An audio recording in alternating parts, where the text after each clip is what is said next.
I'm so happy that you are all here, and I'm especially honored to welcome my friend and colleague this morning, Pastor David Brown. He's the pastor of the congregation Covenant on the Rock that meets here on Sunday evenings. And a few weeks ago, I was honored to go to one of their services and worship with them, and David is here to do that with us today. Would you come and give our opening words?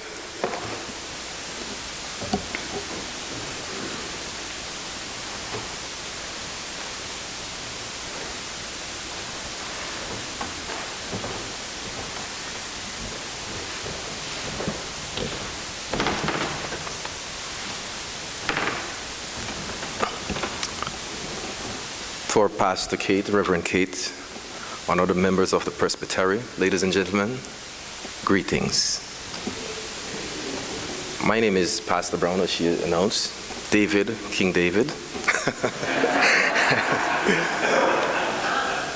I'm truly honored to be here today,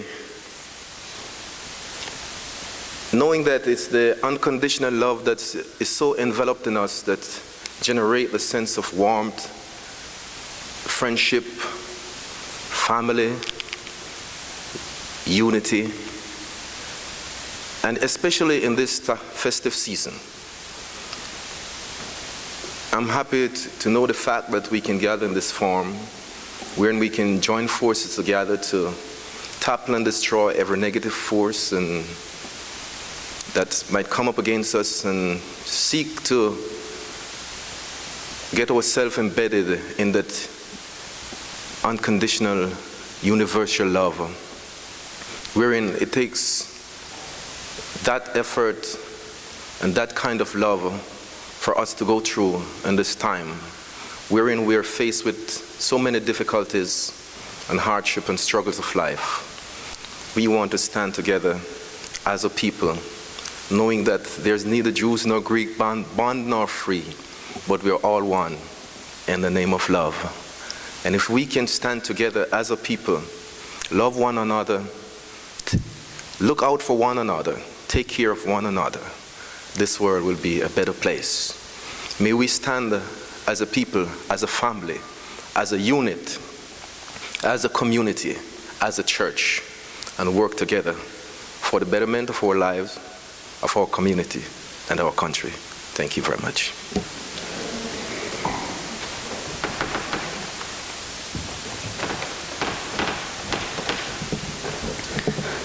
Thank you for those words. So much more eloquent than when I gave greetings at his congregation, I have to admit. Please join me in the spirit of prayer and meditation. This meditation is by my colleague, Christine Robinson. We join our hearts and minds together in a time of meditation and prayer, spoken, silent, sung and shared. It is a precious time, and all precious times want preparation. So I invite you to settle yourself in a straight posture, both feet grounded on the floor, to take a deep breath. Hold it until you notice your need to breathe out and relax. I invite you to close your eyes, for vision is the single most energy-intensive activity of our brains. These are the days of the winter solstice, a time when those who are very attentive to the skies note that the sun, which has relentlessly moved southward on the horizon since last June, seems to pause in its journey before beginning to climb northward to center again.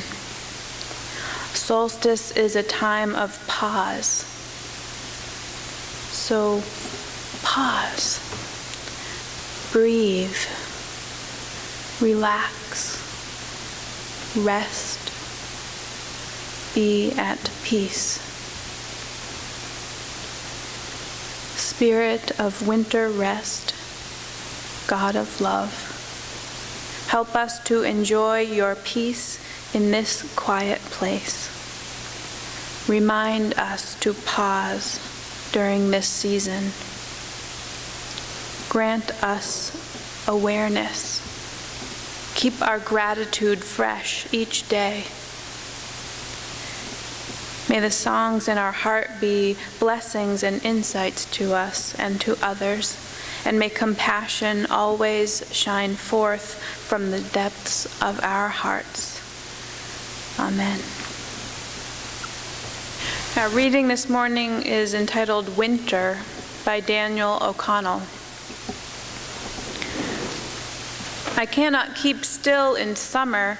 There is too much noise and so many smells. It gets hot and sticky and irritating sometimes. But toward the bleak midwinter, even running water slows.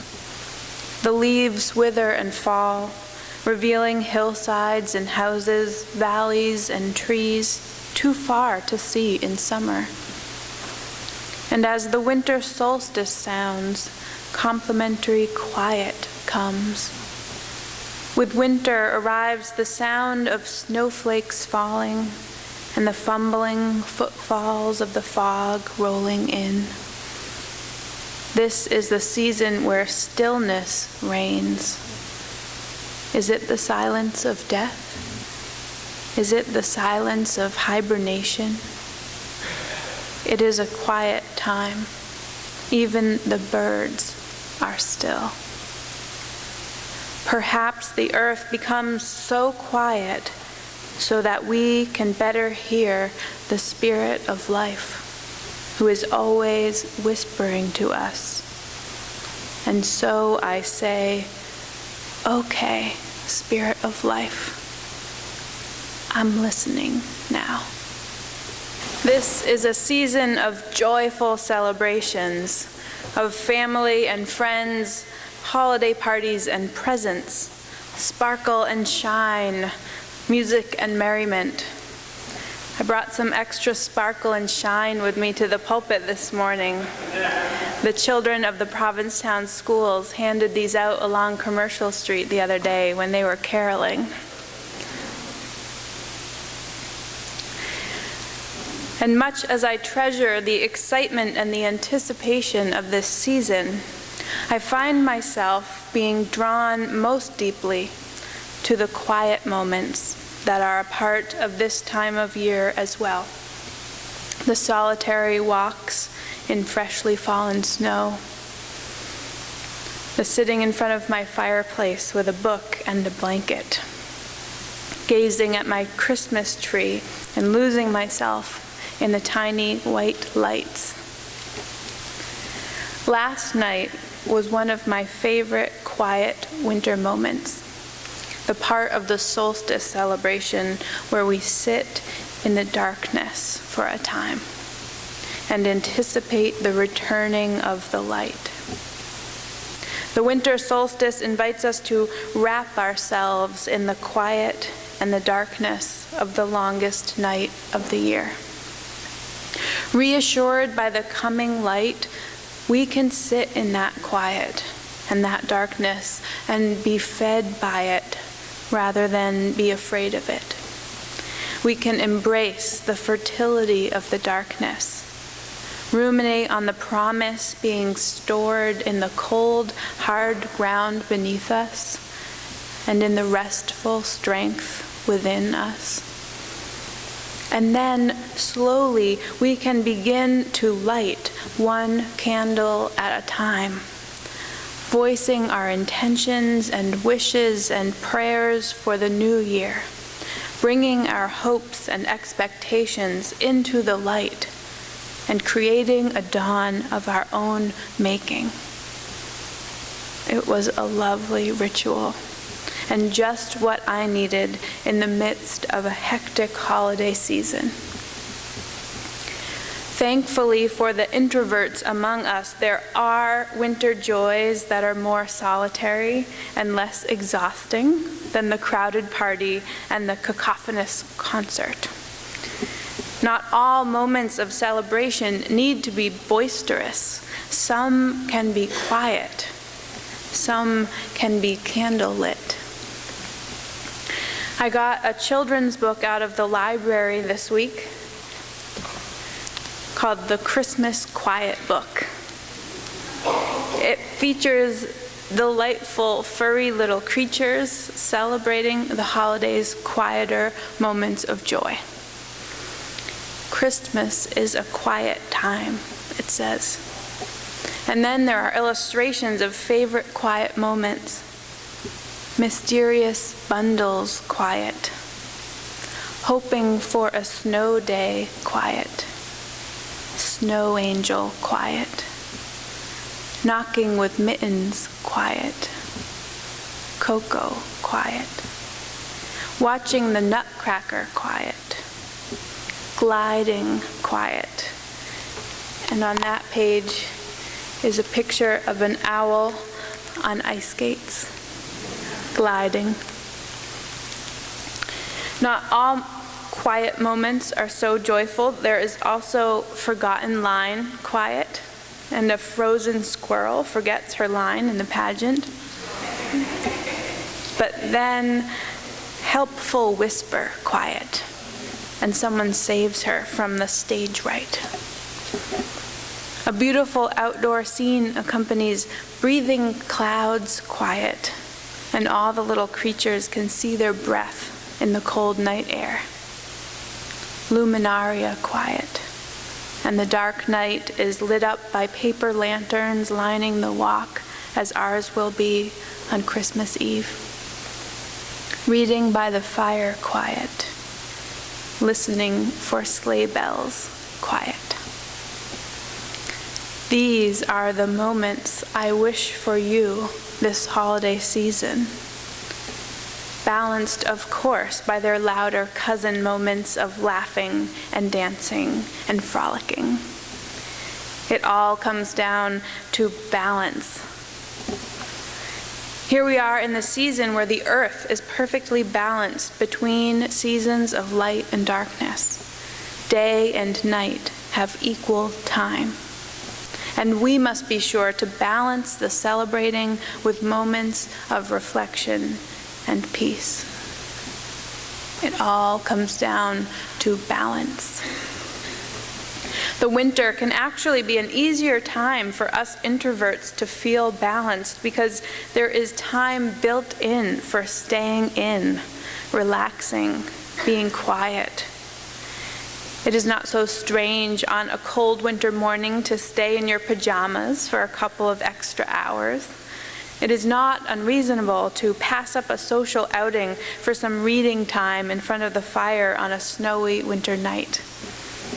Sometimes we introverts need a little grace around these choices because for the most part, we function in a society designed by extroverts. We are told that we need to be social, gregarious, and outgoing in order to be successful, that we should collaborate and work in teams, that we should mingle, network, and chit-chat. These buzzwords are nightmares for introverts.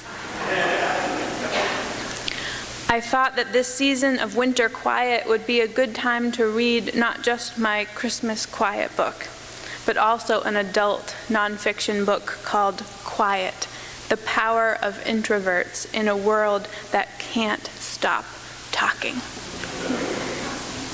While many of us have sensed over the years that we are fed more by silence and alone time than by crowds and soundtracks, and some of us may have even proven our introversion by taking the Myers-Briggs and coming out as an I, this book gives us some science behind our longing for intimate connection and loathing of small talk. It also boosts an introvert's confidence a little by putting value to our alternative leadership styles and lifting up contributions to society made by great figures in history who also happen to have been introverts, like Rosa Parks, Chopin, and Dr. Seuss. If you are wondering what I'm talking about with this introvert-extrovert business, here are a series of questions from the book that can help you to place yourself on the spectrum. Count on your fingers the number of times you answer true to any of the following statements. You should answer true if the statement applies to you more often than not. I prefer one-on-one conversations to group activities. I often prefer to express myself in writing. I enjoy solitude. I seem to care less than my peers about wealth, fame, and status. I dislike small talk, but I enjoy talking in depth about topics that matter to me. People tell me that I'm a good listener. I'm not a big risk taker. I enjoy work that allows me to dive in with few interruptions. I like to celebrate birthdays on a small scale with only 1 or 2 close friends or family members. People describe me as soft-spoken or mellow. I prefer not to show or discuss my work with others until it's finished. I dislike conflict. I do my best work on my own. I tend to think before I speak. I feel drained after being out and about, even if I've enjoyed myself. I often let calls go through to voicemail. If I had to choose, I'd prefer a weekend with absolutely nothing to do to one with too many things scheduled. I don't enjoy multitasking. I can concentrate easily. In classroom situations, I prefer lectures to seminars. It's an imprecise assessment tool, of course, but if you had to move from your fingers to your toes in order to keep count of your true statements, then you are probably an introvert. Just out of curiosity, by raise of hands, how many of you know yourselves to be introverts? I know, that caused a little discomfort right there when I called attention to you, huh? Sorry about that. Introverts and extroverts differ in the level of outside stimulation that they need to function well. Introverts feel just right with less stimulation, like when they sip wine with a close friend, solve a crossword puzzle, or read a book. Extroverts enjoy the extra bang that comes from activities like meeting new people, skiing slippery slopes, and cranking up the stereo. Introverts and extroverts work differently. Extroverts tend to tackle assignments quickly. They make fast decisions and are comfortable multitasking and risk-taking. They enjoy the thrill of the chase for rewards like money and status. Introverts often work more slowly and deliberately. They like to focus on one task at a time and can have mighty powers of concentration. They're relatively immune to the lures of wealth and fame. Extroverts are the ones that will add life to your dinner party and laugh generously at your jokes. They think out loud, prefer talking to listening, and are comfortable with conflict, but not always with solitude. Introverts may have strong social skills and enjoy parties, but after a while they wish they were home in their pajamas. They prefer to devote their social energies to close friends and family. They listen more than they talk, and often feel as if they express themselves better in writing than in conversation. But why do I bring this up at church? Well, there are a lot of reasons. For one thing, it's helpful to remember that we are a mix of introverts and extroverts for how we do things here. On the worship committee, we talk about this when we plan our Sunday services. We are careful about how many times we invite the congregation to turn to their neighbor. We added a silent candles table to our time for joys and concerns. We invite both introverts and extroverts to deliver our lay-led sermons, and we give them plenty of time to think and write about what they are going to say. On the membership committee, we talk about this when we discuss the welcome table and ways to make coffee hour less daunting. We create opportunities for people to connect in smaller groups, like the circle suppers. This matters at committee meetings. Studies have shown that talkers are seen as leaders. The more a person talks, the more other group members direct their attention to her, which means that she becomes increasingly powerful as a meeting goes on. But talking is not correlated with insight. So when we defer to the more assertive talkers in the room, we lose valuable insight from the quieter participants at the table. We can correct for this by building in systems that honor the wisdom of everyone gathered, by going all the way around the table for input, or by taking a few minutes of silence before inviting people to share their opinions. Our pastoral care team has a lot of introverts on it. This committee draws on the particular strengths of introversion: listening, connecting one-on-one, and empathy. Introversion and extroversion are also subjects for church because spiritually, we need to be in touch with what feeds us and what drains us. We need to build in ways to care for our spirits that honor the whole story of who we are. We don't need to feel bad about ourselves for something that is partly determined by our genetics. There are many ways to be in this world. This is one of the places where we learn that and where we work on internalizing that life-giving message. Again, I come back to the idea of balance. As we worship together each week, I hope that this experience of being together in spiritual community balances the places we are not otherwise tending.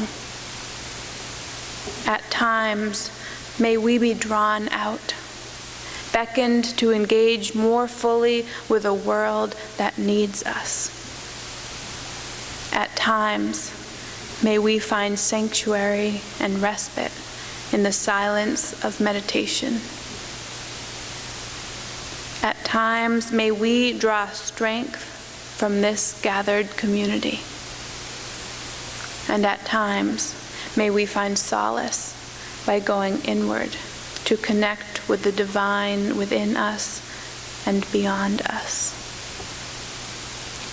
This is a quiet time. Even the birds are still. Perhaps the earth becomes quiet so that we can better hear the Spirit of life who is always whispering to us. And so I say, okay, Spirit of life, I'm listening now. Amen. Blessed be.